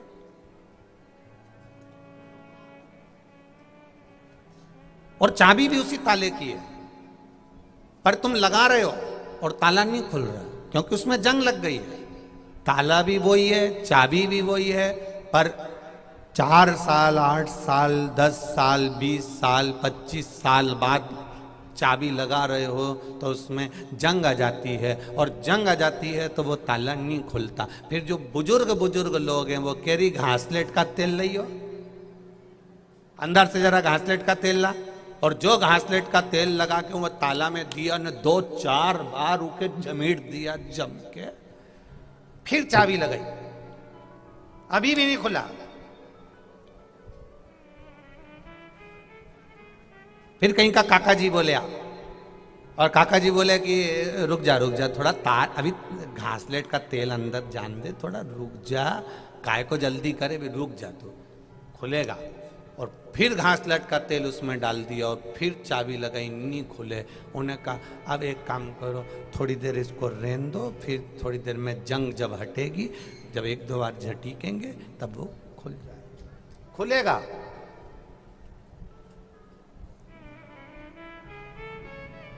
फिर उसको कम से कम 2-4 घंटे, 8 घंटे वो घासलेट के तेल में, वो तेल में उसको डाला जाता है, फिर वो धीरे धीरे उसमें चाबी लगाई जाती है, उसको खोलने का प्रयास किया जाता है, खोलने का फिर प्रयास कर। क्यों हमारे शास्त्र कहते हैं? कई लोग कहते हैं गुरुजी आप कहते हो बच्चे को मंदिर तक पहुंचाओ, क्यों? शिव महापुराण की कथा कह रही है ताला बहुत दिन तक नहीं खुलेगा तो जंग लग जाएगी। काम, लोभ, आसक्ति, वासना, तृष्णा, ये सब इस शरीर में अगर लग गई तो फिर भक्ति की चाबी कितनी भी घुमाना, आप कितना भी घर के छोरा छोरी से कहना कथा में चल, लोग कहेंगे तो ढोंग प्रपंच है, छल है, ऐसा है वैसा है, दुनिया के लोग ज्ञान देना चालू कर देंगे। क्यों? क्योंकि इनके भीतर काम आ गया, लोभ आ गया, आसक्ति आ गई, वासना आ गया, तृष्णा आ गया। ताले को रोज खोलते रहोगे तो उसमें जंग नहीं आएगी और वो चाबी लगेगी, 1 सेकंड में ताला खुल जाएगा। उसी तरह चाहे बचपन हो, जवानी हो, अधेड़ी हो, बुढ़ापा हो, भगवान की कथा में जाते रहोगे, परमात्मा मिलता रहेगा। परमात्मा को मिलने में देरी नहीं लगती। जंग मत आने देना इस मन में। अहंकार की जब जंग लग जाती है, व्यक्ति बहुत पड़ गया, पढ़ने के बाद सोचता है कि अब मैं काय को कथा में जाऊं, मैं काय मंदिर जाऊं, और पढ़ा लिखा व्यक्ति ये सोचे कि मैं मंदिर में क्यों जाऊं, मैं भगवान के भजन में क्यों जाऊं। ये जंग बहुत मुश्किल से हटती है। फिर आप कहेंगे बच्चों को थोड़ा भजन कर लिया कर, 2 अगरबत्ती भगवान को लगा लिया कर। पढ़ा लिखा छोरा कहता है ये ढोंग वोंग करना मेरे को नहीं आता, अगरबत्ती मगरबत्ती लगाना। जंग लग गई। छोरी से कहो मंदिर चली जा, शंकर जी का 1 लोटा जल चढ़ाया, मम्मी मेरे को फालतू की बात मत बोला करो। मोबाइल चलाने का कह दो तो 2 घंटा चला लेगी, पर सत्संग में जाने का कह दो तो मन नहीं लगे, क्योंकि जंग लग गई। काम की, अहंकार की, लोभ की, वासना की, तृष्णा की, आसक्ति की जंग लग गई। और जब ताले में जंग लग जाती है तो चाबी कितनी भी घुमाओ ताला खुलता ही नहीं है। घर के लोग कितना ही प्रयास करें, बच्चे मंदिर चले जाएं, नहीं जाएंगे क्योंकि जंग लग गई। बेटा बेटी मंदिर चले जाएं, नहीं जाएंगे क्योंकि जंग लग गई। इसलिए शिव पुराण की कथा कहती है छोटे छोटे बच्चों को जंग मत लगने देना दुनिया की, इन बच्चों को मंदिर तक भेजते रहना। जंग नहीं लगेगी तो परमात्मा मिल जाएगा। सेवा में तल्लीन रहे। काम, लोभ, आसक्ति, वासना, तृष्णा की जंग ना लगे आपके बच्चों।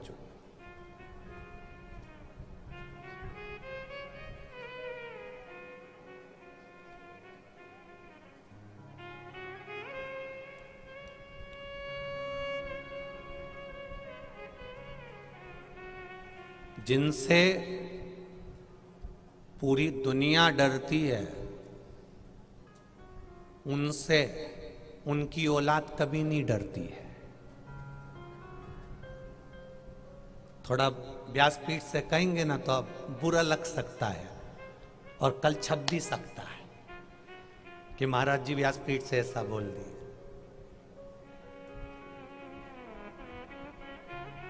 जिनसे दुनिया डरती है उनकी औलाद उनसे कभी नहीं डरती है।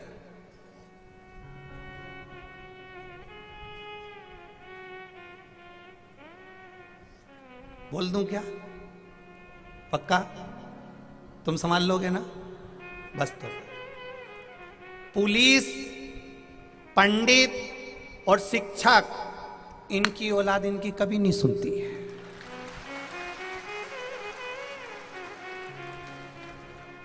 इनसे दुनिया डरती है। पुलिस वाले को देखेंगे तो दुनिया डरेगी, है देखा ये स्टार, ये वो, ये पद, ये प्रतिष्ठा। पर औलाद अहंकार में इतनी फूल जाती है, इतना अपने आप को समझने लगती है कि मेरे पिताजी ऐसे हैं, मेरे पिताजी ऐसे हैं। पर पिता अंदर से नर्म होता है। पिता का जीवन एक नम्रता का जीवन होता है। माँ अपने बेटे से कह देती है कि मैं तुझे बहुत प्रेम करती हूँ छोरा। बाप बेटे से बहुत प्रेम करता है, पर बाप कभी अपने बेटे से नहीं कहता कि मैं तुझसे बहुत प्रेम करता हूँ बेटा, क्योंकि बाप अपना पद बनाकर रखता है कि मेरी औलाद भी मेरे जैसे बनना चाहिए। मेरी औलाद, पिता कठोर दिखता है, पिता कठोर रहता है, पर पिता कठोर अंदर से नहीं रहता। एक भले उसका रुतबा रहे, एक वो कहे मेरे पिता की शान है, मेरे पिता तो ये हैं, मेरे पिता तो वो हैं। औलाद मालूम पड़े उनकी सुन के नहीं चले तो पिता का दिल दुखता है।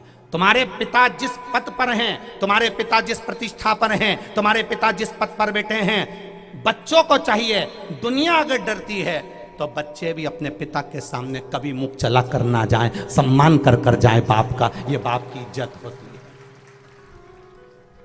है। एक विद्वान संत, साधु, ब्राह्मण, पंडित बहुत कथा कहेंगे, प्रवचन कहेंगे, संत कहेंगे, साधु कहेंगे, सन्यासी कहेंगे, तपस्वी खूब बोलेंगे। सारा गांव का लोग उनको पूजेगा, उनका मान करेगा, सम्मान करेगा, आदर करेगा, सत्कार करेगा। पर वो औलाद, समझ गए, पिताजी कहे वो कहे इधर, वो जाए उधर। और एक शिक्षक सारे स्कूल के बच्चे डरेंगे, सारे स्कूल के बच्चों को वो डरा देता है, पर घर की औलाद उससे विपरीत चलती है। बड़ी बड़ी विचित्र विडंबना है संसार की। बाप पूरी जिंदगी लगा देता है अपनी औलाद की जिंदगी बनाने में, और माता पिता पूरी लाइफ बच्चों की जिंदगी बनाने में निकाल देते हैं। और बच्चे मोबाइल के स्टेटस पर डालते हैं my wife my life, status पे लगा रहे हैं। जिस माता पिता ने पूरी जिंदगी निकाल दी तुम्हें बनाने में, जिस माता पिता ने पूरी लाइफ निकाल दी तुम्हारी जिंदगी बनाने में, और माता पिता पूरी जीवन, एक बाप बेटों की जिंदगी बनाने में, बच्चों की जिंदगी बनाने में पिता का पूरा जीवन निकल जाता है साहब, पूरा जीवन।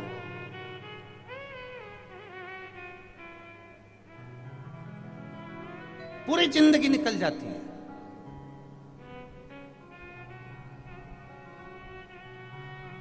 कोई कह रहा था गुरुजी गवर्नमेंट की नौकरी बहुत अच्छी होती है, एक प्राइवेट नौकरी करने वाला कहता है गवर्नमेंट की नौकरी अच्छी होती है, गवर्नमेंट की नौकरी करने वाला होता है प्राइवेट की नौकरी अच्छी होती है, एक नौकरी करने वाला कहता है धंधा करने वाला अच्छा होता है, धंधा करने वाला सोचता है कि नौकरी वाला अच्छा होता है। सब में एक दूसरे में हम सुख देख रहे हैं, पर भीतर एक पिता का दिल छुपा होता है। उस पिता से पूछा जाए कि वो दिन भर चौकीदारी करता है, दिन भर नौकरी में लगा रहता है, दिन भर मेहनत करता है अपने बच्चों की जिंदगी बनाने के लिए, चाहे किसी भी नौकरी में पिता हो, चाहे किसी भी जगह पिता हो, वो अपनी पूरी मेहनत करता है कि मेरा बेटा मेरे जैसा नाम रोशन करे। और मालूम पड़े पिता नौकरी में लगा है और बेटा कहीं मदिरा पान में, कहीं वेश्यावृत्ति में, कहीं जुए में, कहीं दोस्तों के साथ गलत व्यसन में जब डूब जाता है तो बाप की भी आंख में आंसू आ जाते हैं कि मैंने तो सोचा था मेरा बेटा मेरा नाम रोशन करेगा, और मेरे हृदय को ठेस पहुंचा दिया।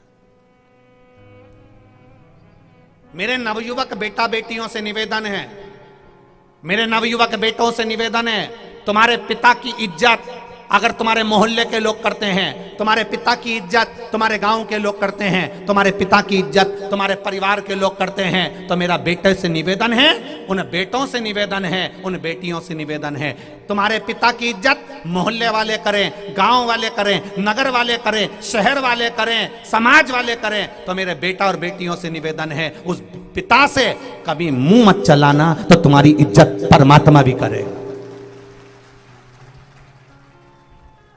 उस पिता से कभी मुंह मत चलाना जिसकी इज्जत सब कर रहे हैं।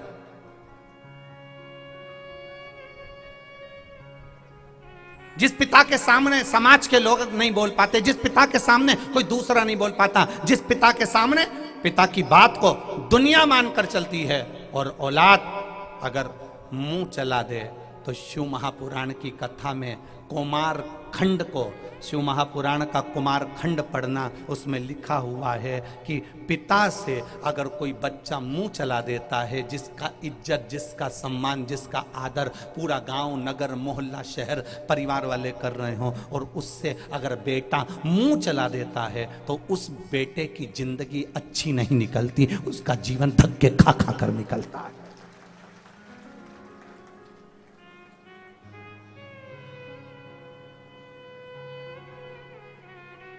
पिता से मुख नहीं चला है।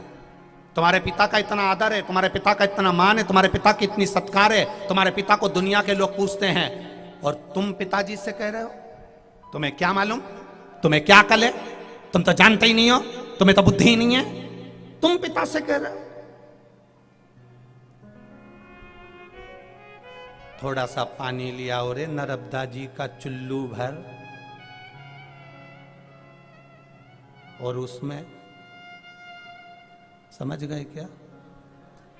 वैसे तो देपालपुर के लोग बहुत समझदार है रे, बोलने की जरूरत ही, इतना मुंह चलाना श्रेष्ठ नहीं। जिस पिता का आदर,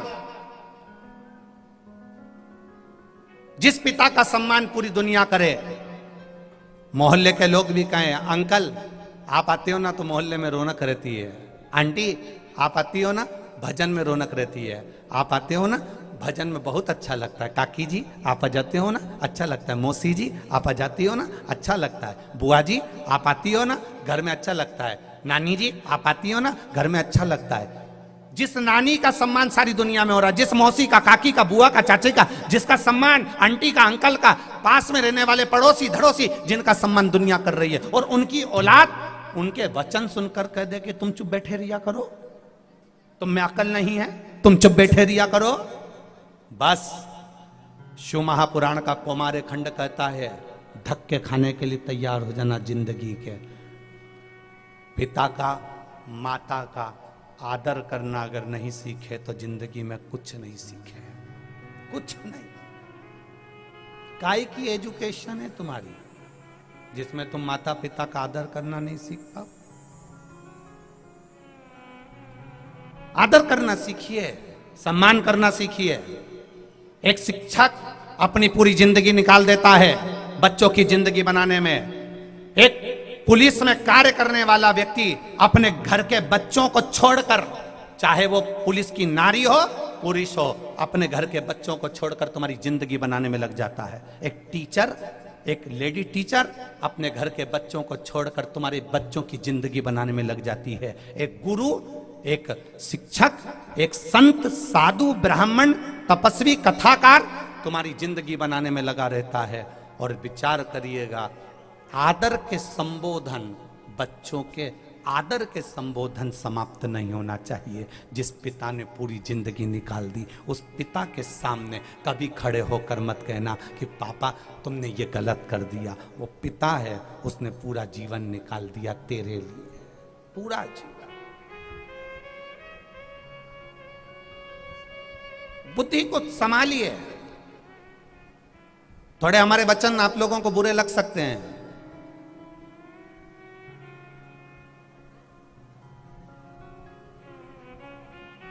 जो अपने पिता से मुंह चलाता है एक दिन वो भी तो पिता बनता है। बहुत सुंदर चरित्र है, बाल्यावस्था में सुना था, आप भी सुने होंगे। घर में एक बुजुर्ग पिता था, बीमार पड़ गया, बहुत खांसता था, बीमारी उसको दमे की थी। बहू ने कह दिया अपने पति से, सुनो पिताजी को बहुत खांसी चलती है, बच्चों को पढ़ाने के लिए टीचर आते हैं, बच्चे अच्छे से पढ़ नहीं पाते, दिन भर पिताजी खांसा करते हैं। इन पिताजी को माली का जो कमरा है, पीछे जो चौकीदार का कमरा है, माली का कमरा है, पिताजी को वहां पर लगा दो और पिताजी को वहां रख दो और पिताजी से कह दो यहां आने की जरूरत नहीं है। उनको एक घंटी लगा दो, घंटी बजाएंगे। पिताजी जब घंटी बजाएंगे तो मैं खाने का सामान दियाऊंगी, चाय दियाऊंगी, नाश्ता दियाऊंगी, भोजन दियाऊंगी। वो घंटी बजा दें, मैं देकर आ जाऊंगी। बेटे ने अपने पिताजी से कह दिया, पिताजी तुम पीछे वाले कमरे में सो जाया करो, अंदर मत आना। तुम्हारी बहू तुम्हें सामान लाकर दे देगी, बस तुम घंटी बजा देना। पिताजी ने, बेटे ने घंटी लगा दी पिताजी के बिस्तर के पास। पिताजी घंटी बजा देते, बहू सामान भेज देती। एक दिन पिताजी ने घंटी बजाई, बहू ने सामान नहीं भेजा। सुबह बेटे ने अपने पिताजी से जब अलग रहने का कमरा दिया तो कहा, तुम्हें मेरी कसम है तुम अंदर मत आना, बस घंटी बजा देना, तुम्हारी बहू ला कर दे देगी। पिता देखिए कैसा होता है।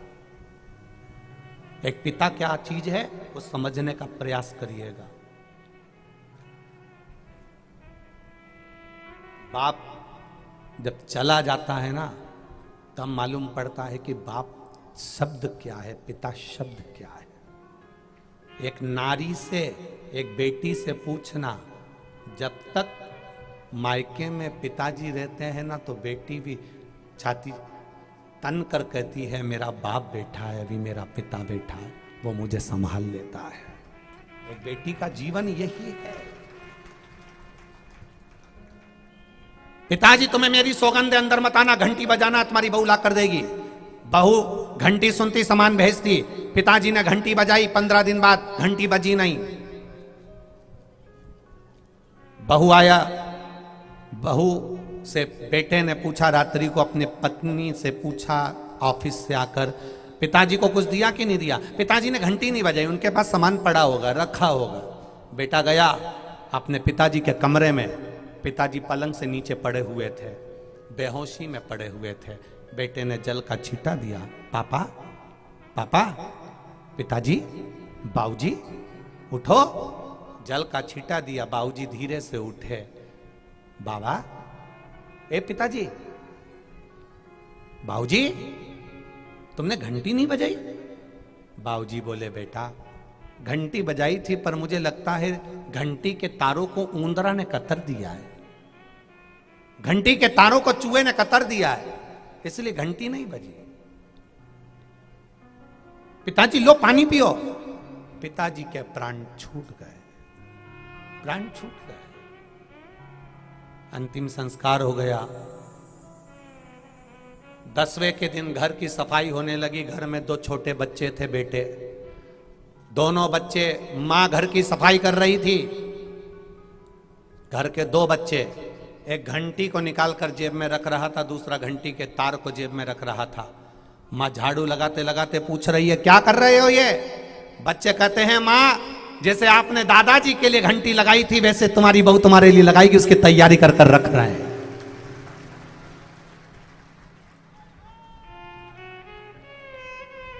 यह हमारे कर्म का भोग है। आप जैसा कर्म करोगे वैसा आपको भोगना पड़ेगा।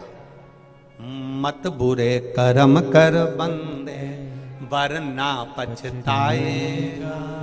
भगवान की आंखों से तू बच नहीं पाएगा, तू बच नहीं पाएगा।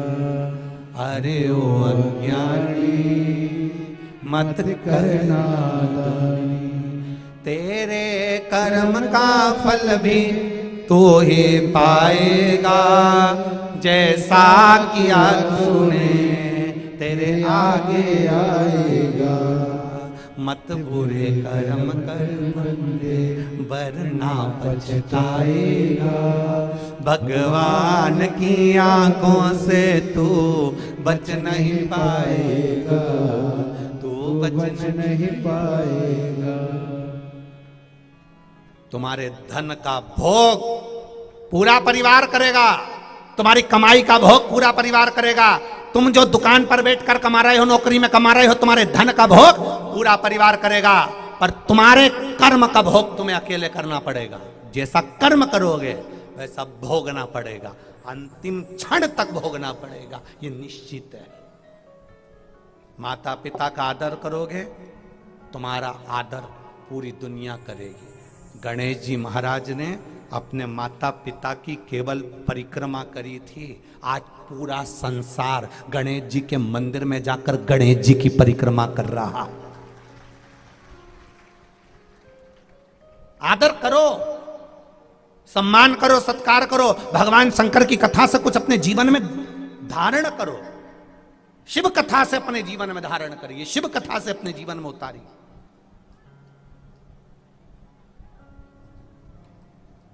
बहुत विचित्र समय चल रहा है।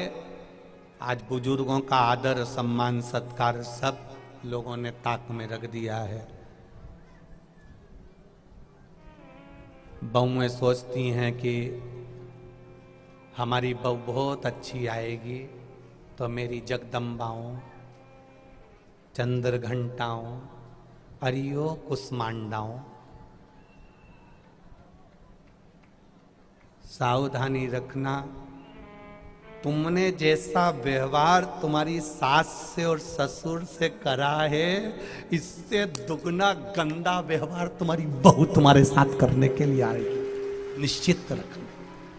तुम चाहे उसकी पत्रिका मिलवा लो, चाहे कितना फोटो देख लो, इसलिए अपनी फोटो सुधारना है तो अपने बुजुर्गों का फोटो सुधारने का प्रयास करना। इनका आदर, इनका सम्मान, इनका सत्कार करते रहोगे तो आने वाले बच्चे तुम्हारा आदर, तुम्हारा सम्मान, तुम्हारा सत्कार करते रहेंगे, ये निश्चितता है। कोई कहता है हमारे माँ बाप पक्षपात करते हैं, हमारे पिताजी ने दौलत उनको दे दी, बड़े वाले भैया को, कोई के छोटे वाले को दे दी, कोई के मंझले वाले को दे दी। हमारे माता पिता ऐसा करते हैं, हमारी सास बड़ी बहू को ज्यादा चाहती है, हमारी सास छोटी बहू को ज्यादा चाहती है। दौलत दी है ना, जमीन दी है ना, सास ससुर अपनी पूरी इजाजत किसी को भी दे दे, पर तुम मीठा बोलना मत छोड़ना, आदर करना मत छोड़ना। क्यों? सास ससुर किसी किसी को दौलत देकर चले जाते हैं और उसके घर की औलाद उस दौलत को पूरी बेचकर खल्लास कर देते हैं, और सास ससुर जिसको आशीर्वाद देकर जाते हैं वो 4 मंजिल की बिल्डिंग खड़ी कर लेता है।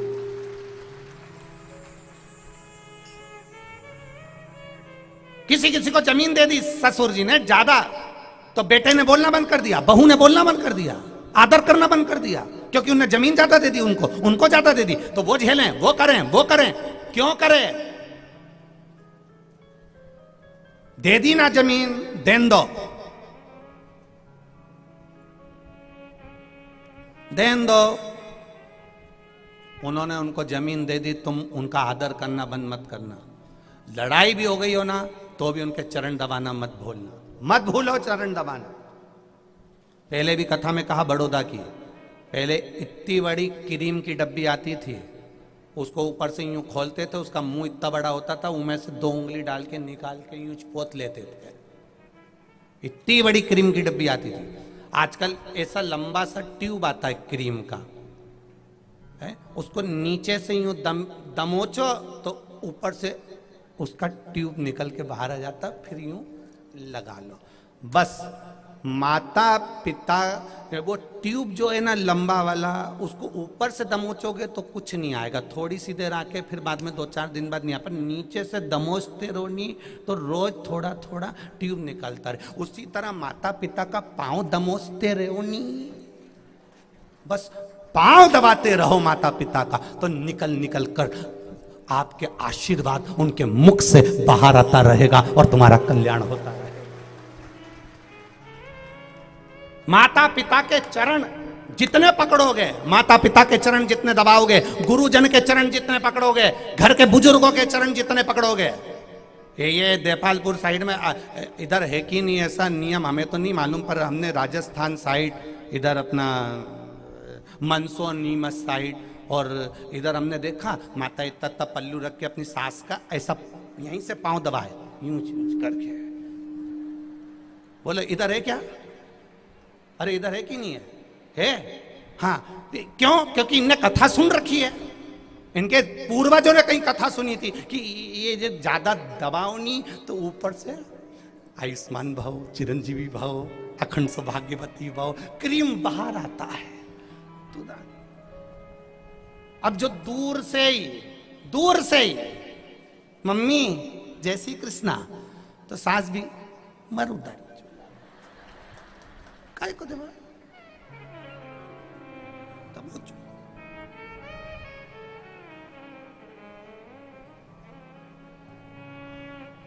आ गई समझ में? अरे बोलो तो जम के, तो क्या करोगे?